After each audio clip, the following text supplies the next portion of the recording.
When the Congressional Chorus premiered this piece in 2007 at the Kennedy Center, it was at the Terrace Theater, a small theater there, about 900, 1,000 seats, and we had a pretty much a full house. I was scared to death, to tell you the truth. I didn't know how people would react to the music. I did not at the time think of myself really as a composer.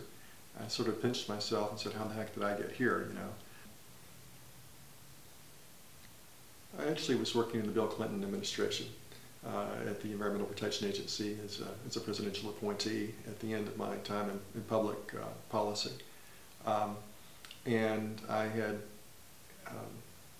had begun playing jazz piano and had found that really very important toward my musical development, particularly looking back on it. But at the time I realized I was growing a lot musically.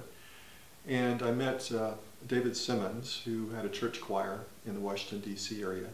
And David needed a piano player, so I filled in for his regular player one time, and then we started working together, and we worked together for quite a few years.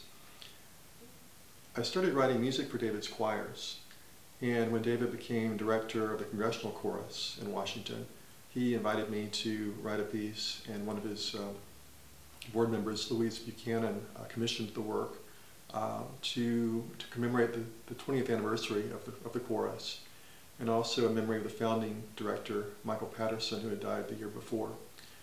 So that turned into quite an interesting piece of music. It really is made up of a number of immigrant stories, Native American stories and immigrant stories that kind of show the diversity of the country and the weaving together of the different cultures that make up the American melting pot. That piece was premiered in 2007 at the Kennedy Center.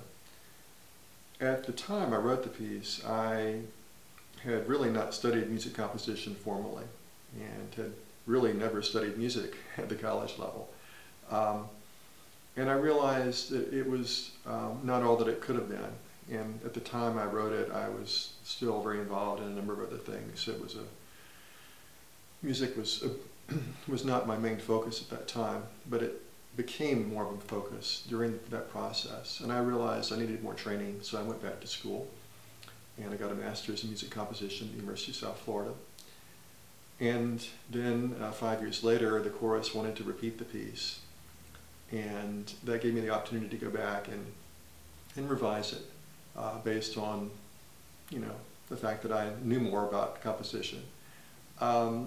It is, I think, a very, in a way, it's sort of a wonderfully naive piece of music. It's very optimistic.